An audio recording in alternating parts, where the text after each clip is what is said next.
But Pax Silica from the U.S. that was launched at the end of last year was a U.S.-led organization that was talking about how do we keep U.S. dominance and leadership in AI, and which allies are we going to pick to be on our side? So it creates a block to say, we want to be the winning block. Whereas what they announced was to say, hey, look, we want to create a global organization, make AI a public good, make it shared, and everybody shares in the benefit. Anybody that wants to join can join. And, they're going to put out thousands of training centers and training facilities, compute facilities, resources to the members that are joining. And I think 29 countries joined. So and there's about 25 in the Pax Silica. So it's creating two blocks. But so here's something that is interesting is I actually talked to one of the people that was involved in organizing this, and I said, look, wouldn't it be good if you actually invited the U.S. to join? 大家好，这里是华人看世界 CNView 频道。本期节目我们聚焦正在重塑世界格局的中美 AI 竞争。学术界认为 ASI 可能还要5到10年，甚至20年才会到来，但硅谷实验室却不断压缩时间表，仿佛起点已经近在眼前。中国为什么没有跟随这种狂热，而是大力推动开源模型、能源建设和 AI 在制造业中的落地？美国不断加码芯片限制和数据中心投资，究竟是在保持领先，还是在制造一个巨大的金融泡沫？节目中，一位同时深耕中美科技产业、参与 AI 安全对话的专家，将带我们拆解开放权重模型、机器人产业、递归自我改进以及中美即将展开的人工智能安全对话。更值得关注的是，双方究竟是在进行一场你输我赢的囚徒困境，还是本可以合作共赢的猎鹿博弈？当 AI 可能影响国家治理、全球经济甚至台海局势时，这场竞争最终会把世界带向哪里？接下来，让我们一起看清这场技术竞赛背后的真实逻辑。Yeah, I mean, I would put forward the notion the biggest concern is whether a Chinese authoritarian level of AI enablement drives other nations to have to take on that political structure, right? The U.S. prides itself on freedom, on privacy. If we have privacy, that's a different subject. And the question, I think the battle here is U.S. wants to continue its form of government, its form of democracy, and not be challenged by an ASI out of China. I think that's ultimately the bottom line. I think that's a good way of putting it. Yeah, but from that perspective, I think U.S. and China are actually very aligned. That neither one wants to have a ASI that comes out of nowhere and destroys the system that is available today, right? So I think there is a common shared interest, and that usually shared interest is how cooperation dialogue begins. So it's going to come out of Zimbabwe, and it's going to be really ugly. That's a possibility now, actually. The RSI is popping up everywhere. Curious, though, Alvin, if you said, look, there seems to be a prevailing view around the campuses that ASI is, 5 to 10 years out, maybe even 20 years. And then around the San Francisco and around the big labs, it's like, look, 1-2 years. Maybe, and every year that goes by, they reel it in. For 30 or 40 years that I've been working in AI, every year it goes back a year. Now it's getting reeled in every single year. And so I'm really curious what the prevailing view is in China. Does the bulk of China, either the population or the government, really believe it's 10 years, 15 years in the future, and we have time to just twiddle our thumbs and think about it? Yeah, so I think, the timeline issue is probably one of the biggest disagreements between both these countries, as well as between, I think, the average person and maybe some of the folks that are in Silicon Valley. But if you look at the behavior of how the Chinese government is operating, they are not behaving like they believe that ASI is around the corner. Right? If they did, they would not be telling their labs don't buy the H200s that the Americans are giving them.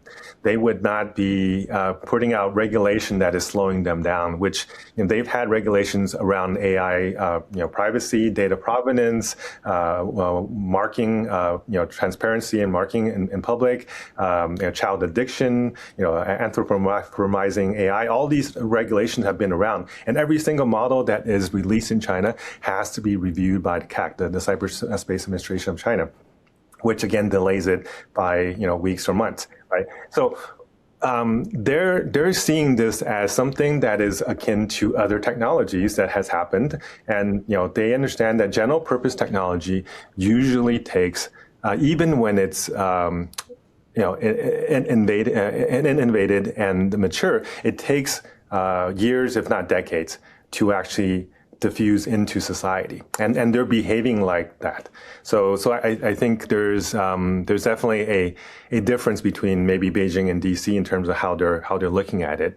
One thing I will say that there are probably 2 or 3 labs in China that are a little bit AGI pilled, not maybe to the level of the Silicon Valley folks, but their goal is very kind of idealistic and aspirational to say, hey, we also want to create AGI. But in general, the majority of Chinese labs as well as Chinese regulators see this as a technology that is not dislike other technologies. Maybe let me pull on that a little bit, Alvin. So what I think I hear you saying is the Chinese Communist Party leadership has not yet perhaps woken up, assuming you believe the premise that we're in the middle of a singularity and that recursive self-improvement is already here. Perhaps the CCP has not yet fully woken up to that possibility. What do you think it would take? What technical development, what geopolitical development would it take, assuming that premise is correct, for the CCP to wake up and say, oh my goodness, we need to treat this as a national emergency in order to compete for recursive self-improvement, throw all of these regulatory speed bumps, we've talked about it on the pod in the past, you alluded to re-education camps. It's been widely reported that China makes all of their own labs, frontier models, pass certain ideological tests before they can be released. What would it take for the Chinese government to say, throw caution to the wind, in order to compete, we have to just pick whatever cliche you want. We have to go at the speed of light to compete with American recursive self-improvement. What would it take?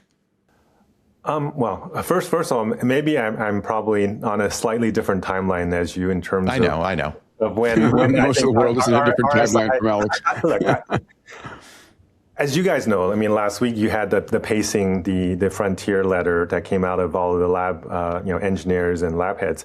So this is something that I think, the industry should be looking at in terms of managing to actually slow it down, right? In the sense of, if it goes too fast, as I said, the world takes time to adapt, and I'm glad that actually more than 1,000 people in the industry in the States are actually looking at this. I don't think it's necessarily a thing that they don't know about, these concepts of ASI and RSI.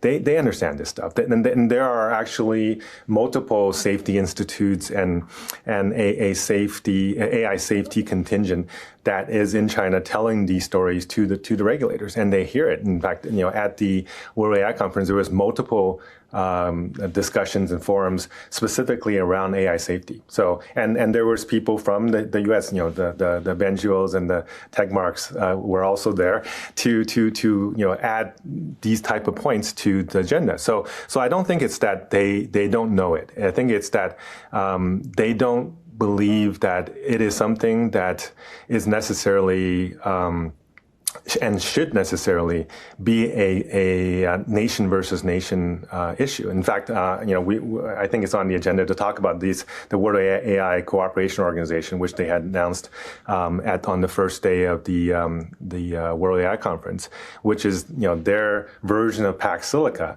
But Pax Silica from the U.S. that was launched at the end of last year was a U.S.-led organization that was talking about how do we keep U.S. dominance and leadership in AI, and which allies are we going to pick to be on our side? So it creates a block to say, we want to be the winning block. Whereas what they announced was to say, hey, look, we want to create a global organization, make AI a public good, make it shared, and everybody shares in the benefit. Anybody that wants to join can join.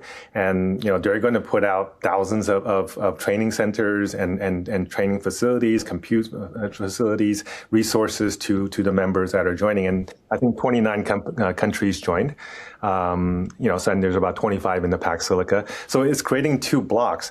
But so here's something that is interesting is I actually talked to one of the people that was involved in organizing this, and I said, look, wouldn't it be good if you actually invited the U.S. to join? They're like, oh no, we would. It would be amazing if the U.S. would join. We would want them to join, and in fact, they should join. And I said, well, but if they join, you can't call it Waco because that's a Chinese-led organization. They're like, oh, if you guys are interested, we would be open to changing the name. We would be open to having a truly global organization. So I think this narrative of us and them and they're trying to take over the world with their AI, I don't really see that.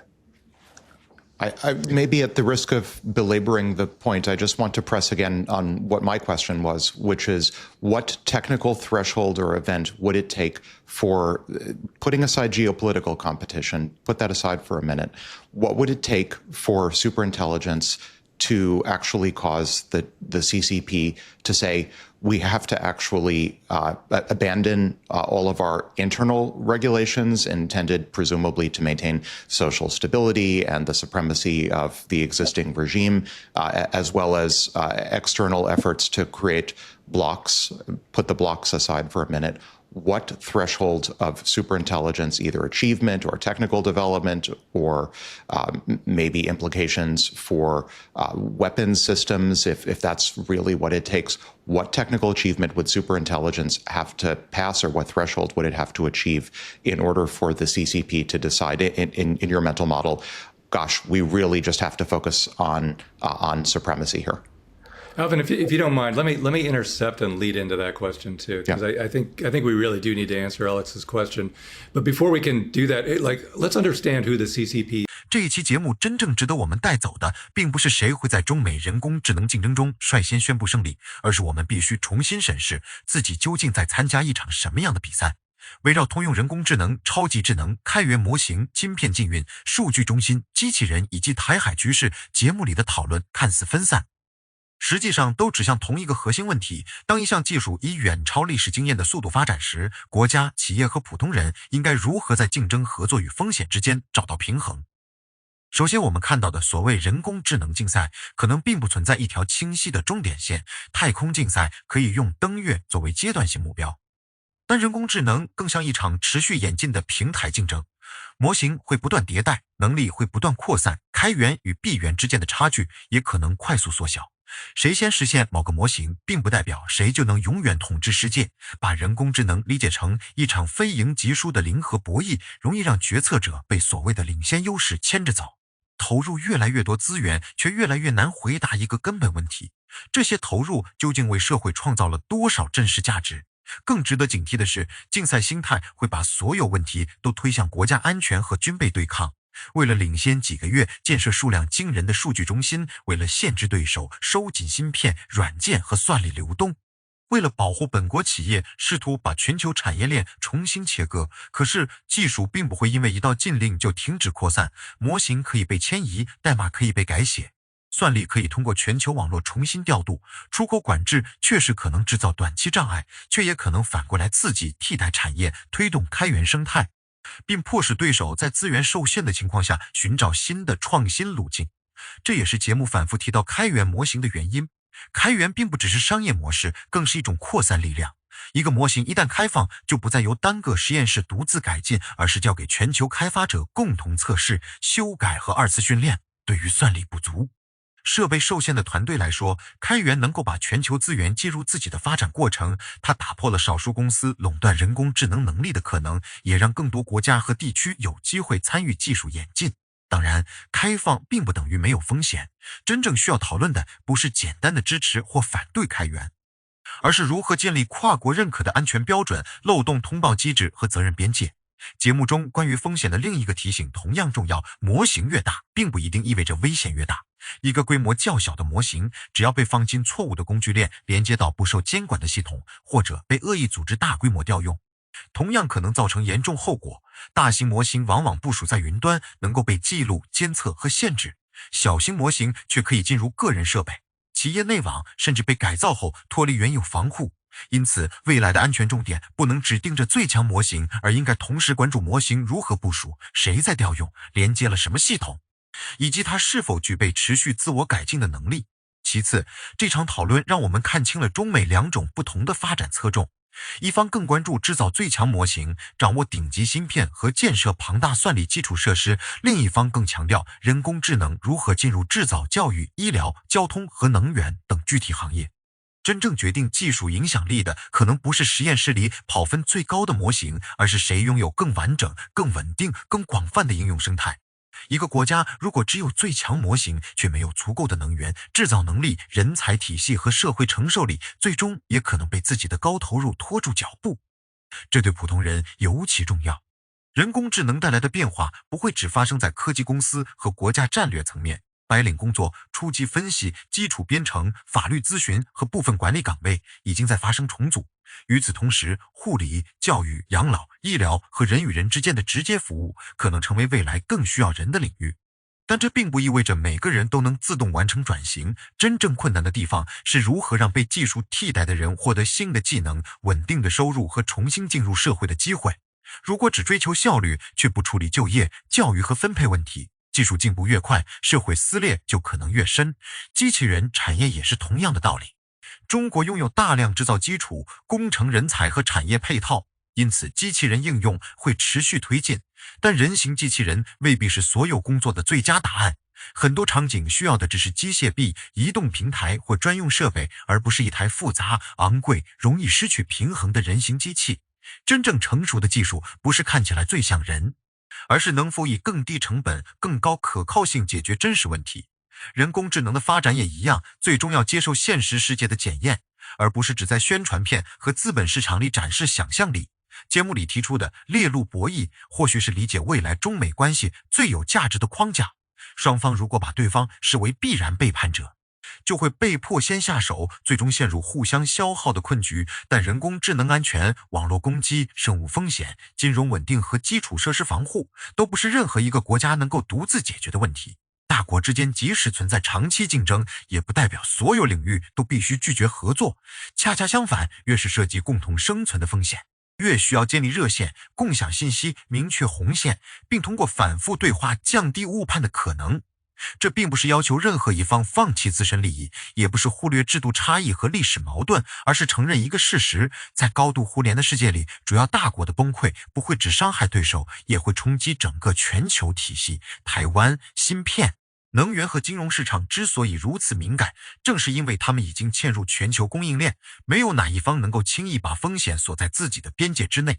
所以本期内容最终留下的启示是，真正的领先不只是拥有更强的模型，而是拥有更理性的战略、更包容的社会，以及能够与对手沟通的制度。人工智能可以把稀缺变得充裕，也可能把错误放大到前所未有的程度。我们需要的不是盲目加速，也不是因为恐惧而停滞，而是在安全边界内推动应用，让技术真正改善生活，让更多人分享进步带来的收益。那么在您看来，中美人工智能竞争究竟会走向更激烈的对抗，还是有机会转向以安全合作为基础的共同发展？出口管制、开源模型和机器人产业，哪一项最可能改变未来的全球格局？欢迎把您的判断和理由写在评论区。感谢您的收看，我们下期继续关注人工智能、科技变革与世界局势。欢迎点赞订阅，看更多精彩视频。